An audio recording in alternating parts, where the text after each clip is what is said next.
Hello friends. ठंड के मौसम में शरीर अलग अलग तरह के कीटाणुओं से घिरा रहता है। बहुत बार आपको सर्दी जुकाम बुखार इस तरह की प्रॉब्लम्स होती है। ऐसे टाइम पे कौन कौन सी चीज़ें हैं जो आपकी इम्यूनिटी को बढ़ाती है, आपकी बॉडी की ओवरऑल कीटाणुओं से लड़ने की क्षमता को इम्प्रूव करती है, ये फूड स्टफ्स के बारे में या ये खाद्य पदार्थों के बारे में आज बात करेंगे, जो कि ठंड के टाइम ज़्यादा मात्रा में खाने से आपको तरह तरह की बीमारियों से बचाएगा और आपकी हेल्थ को सुरक्षित रखेगा। आपको आने वाले सर्दी जुकाम बुखार और बड़ी बड़ी इन्फेक्शन से बचाएगा, आप इन खाद्य पदार्थ को यदि ज़्यादा मात्रा में लेते हैं तो। टॉपिक पर जाने से पहले जो लोग हमारे चैनल पर नए हैं उन्हें वेलकम करूंगा और रिक्वेस्ट करूंगा कि वीडियोस को लाइक करें, शेयर करें, सब्सक्राइब करें और सोशल मीडिया कम्युनिटी ग्रुप्स में शेयर भी करें। यूजली ठंड के मौसम में सिट्रस फ्रूट्स जैसे संतरे, मौसम्बी, नींबू, ग्रेप फ्रूट, इमली, ये सारी ही चीज़ें आपको ज़्यादा मात्रा में लेना चाहिए। इसमें विटामिन सी होता है जो कि बॉडी के इम्यूनिटी को बढ़ाता है और जो कीटाणुनाशक सेल्स होते हैं उनकी मात्रा को बढ़ाता है। ये इन्फेक्शन से लड़ने में हमारी मदद करता है। तो यदि ठंड के मौसम में आपको कीटाणु से लड़ना है, बॉडी की प्रतिरोधक क्षमता यानी कि इम्यूनिटी को अगर इम्प्रूव करना है, तो आपको सिट्रस फ्रूट ज़्यादा मात्रा में लेना चाहिए।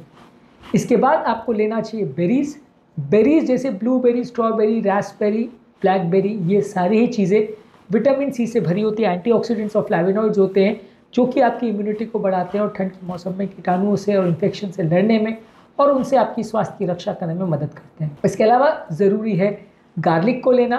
गार्लिक यानी लहसुन जो है, इसकी इम्यूनिटी बढ़ाने वाली जो प्रॉपर्टीज़ है ठंड के मौसम में, ये भी हमारे लिए उपयोगी है। हमारी इम्यूनिटी को बढ़ाती है और अलग अलग तरह के इन्फेक्शन से, जुकाम खांसी और उस तरह के वायरसेस से हमको बचाती है। अदरक भी बहुत अच्छा है ऐसे मामलों में। अदरक में एंटी इन्फ्लेमेटरी और एंटीऑक्सीडेंट प्रॉपर्टीज़ होते हैं जो कि शरीर की इम्यूनिटी को बढ़ाता है और कीटाणु से लड़ने में हमारी मदद करता है। ओवरऑल हमारी हेल्थ को बेटर करता है। इसी तरह से हल्दी में क्यूरक्यूमिन होता है जो कि एंटी इन्फ्लेमेटरी तत्व होता है। एंटीऑक्सीडेंट तत्व इसमें होते हैं जो कि हमारी इम्यून हेल्थ को बढ़ाते हैं और कीटाणु से लड़ने में, अलग अलग तरह की इन्फ्लेमेशन और प्रॉब्लम से बचने में हमारी मदद करते हैं। इसके अलावा ठंड के मौसम में बहुत ईजिली अवेलेबल होती है पालक में vitamin A, vitamin C, antioxidant तत्व होते हैं जो कि हमारी इम्यूनिटी को बढ़ाते हैं और ओवरऑल हेल्थ को बेटर करते हैं। ठंड के मौसम में ज़्यादा मात्रा में पालक लेना हमारे लिए अच्छा है। तरह तरह की इन्फेक्शन से होने वाली बॉडी के प्रॉब्लम्स को ये कम करता है। इस तरह के खाद्य पदार्थों को ज़्यादा मात्रा में लेने से हमारा वजन भी कंट्रोल में रहता है और अलग अलग तरह के इन्फेक्शन हमारी बॉडी में नहीं होते हैं। ब्रोकोली भी एक अच्छा खाद्य पदार्थ है। इसमें vitamin A, vitamin C, vitamin E, antioxidant और फाइबर काफ़ी मात्रा में रहते हैं जो कि हमारी इम्यूनिटी को बढ़ाता है, कीटाणु से लड़ने में मदद करते हैं और अलग अलग तरह के इन्फेक्शन से हमारी रक्षा करते हैं। दही भी एक अच्छा प्रोडक्ट है। दही में नेचुरल बैक्टीरिया यानी प्रोबायोटिक्स होते हैं जो कि हमारे पेट की नॉर्मल बैक्टीरिया को बढ़ाते हैं। बैक्टीरिया का हमें हमेशा ऐसा लगता है कि बैक्टीरिया का मतलब तो खराब ही होता है और जितने ज़्यादा बैक्टीरिया होंगे वो हमें नुकसान करेंगे, पर ऐसा ज़रूरी नहीं है। बॉडी में, पेट में खासकर बहुत सारे बैक्टीरिया होते हैं जो कि अच्छे होते हैं, जो कि उल्टा बाकी कीटाणु से हमारी रक्षा करते हैं। और जब ये बॉडी में कम हो जाते हैं तो अलग अलग तरह के इन्फेक्शन, उल्टी दस्त और अलग अलग तरह के पेट की बीमारियां होने का चांस बढ़ जाता है। बॉडी की इम्यूनिटी कम हो जाती है।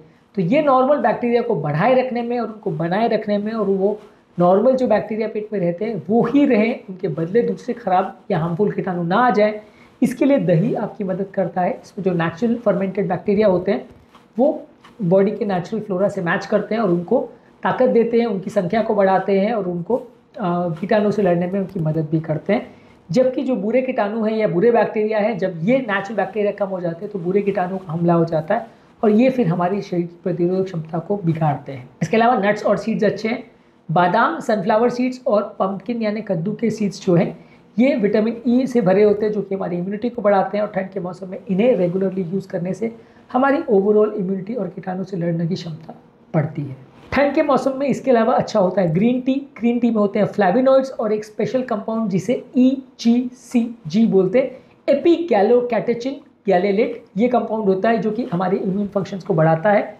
तो ग्रीन टी को पीते हैं बशर्ते इसमें दूध ना हो, इसमें मीठी चीज़ें या चीनी ना हो, तो ये हमारे लिए उपयोगी है। वज़न को भी कम करने में मदद करता है।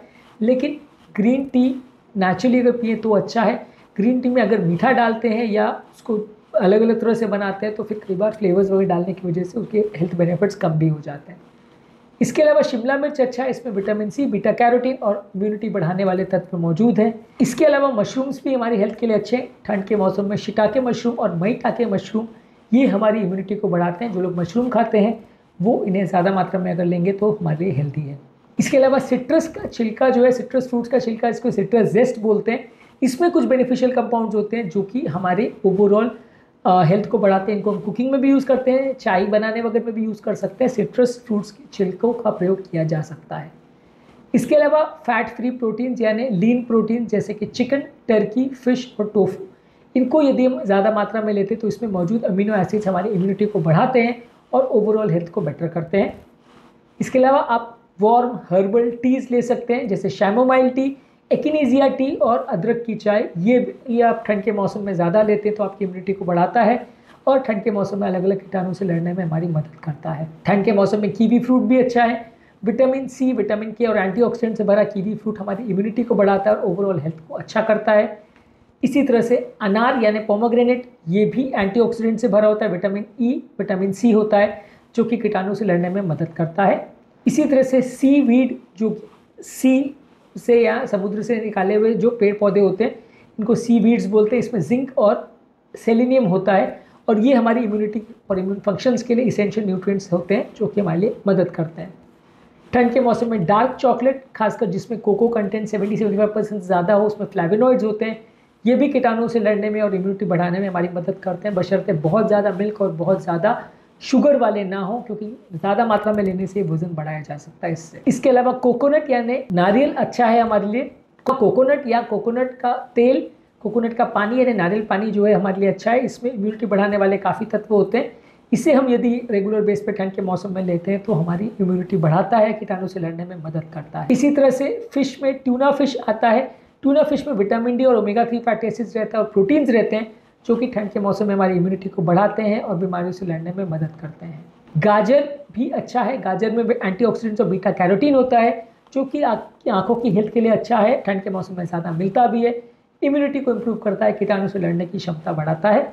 इसी तरह से बीटरूट में एंटीऑक्सीडेंट्स होते हैं, विटामिन होते हैं जो कि आपकी बॉडी की सूजन को कम करते हैं और ये भी आपकी इम्यूनिटी को बढ़ाने में मदद करते हैं। इसी तरह से शिमला मिर्च यानी बेल पेपर्स में विटामिन सी होता है और एंटीऑक्सीडेंट्स होते हैं जो कि ओवरऑल आपकी इम्यूनिटी को इम्प्रूव करते हैं और ओवरऑल आपकी हेल्थ को इम्प्रूव करते हैं। इसके तरह से ब्राज़ील नट्स जो है, इसमें सेलेनियम कंटेंट काफ़ी अच्छा होता है। ब्राज़ील नट्स को ज़्यादा मात्रा में लेने से आपकी डेली रिक्वायरमेंट सेलेनियम की पूरी होती है और सेलेनियम हमारी इम्यूनिटी को बढ़ाने में मदद करता है। नट्स में एप्रिकॉट अच्छा है। एप्रिकॉट में विटामिन ए और सी होता है और ये हमारे स्नैक्स की तरह से हम इसको ले सकते हैं, रेगुलर बेस पे ले सकते हैं, डिशेस में ऐड कर सकते हैं, तो ये भी हमारी इम्यूनिटी को बढ़ाने में मदद करता है। हरी साग भाजी में केल काफ़ी अच्छा है। इसमें भी विटामिन, मिनरल्स और एंटीऑक्सीडेंट्स होते हैं जो कि हमारी इम्यूनिटी को बढ़ाते हैं। और लास्ट जो नॉन वेजिटेरियन फूड आइटम्स लेते हैं उनके लिए बोन ब्रॉथ यानी हड्डियों का सूप या शोरबा जो है, ये इसमें विटामिन, मिनरल्स और अमीनो एसिड्स रहते हैं जो कि हमारी इम्यूनिटी को बढ़ाने में मदद करते हैं। ये सारे ही वो खाद्य पदार्थ हैं जिनको ठंड के टाइम पे ज़्यादा मात्रा में लेने से अलग अलग तरह की कीटाणुओं से, वायरस से, बैक्टीरिया से या इम्यूनिटी को बिगाड़ने वाले तत्वों से आपको बचाएगा। और ये सारे तत्वों को एक साथ नहीं, अलग अलग टाइम पे, अलग अलग दिन पे ज़्यादा मात्रा में यदि हम लेते हैं तो ओवरऑल आपकी हेल्थ को बूस्ट करता है और अलग अलग तरह के इन्फेक्शन से आपको बचाता है। ठंड के मौसम में बहुत सारे इन्फेक्शन जो लगते हैं उनसे आपकी ये रक्षा करते हैं, तो इसलिए ज़्यादा मात्रा में इन्हें ठंड में लेना चाहिए। उम्मीद करूँगा कि आज के टॉपिक में कुछ नई बातें जानने को मिली होगी। जो लोग हमारे चैनल पर नए हैं उन्हें रिक्वेस्ट करूँगा कि चैनल को सब्सक्राइब करें, वीडियोज़ को लाइक करें, फॉलो करें और कमेंट करें और पॉसिबल हो तो सोशल मीडिया ग्रुप्स में शेयर भी करें। Thank you.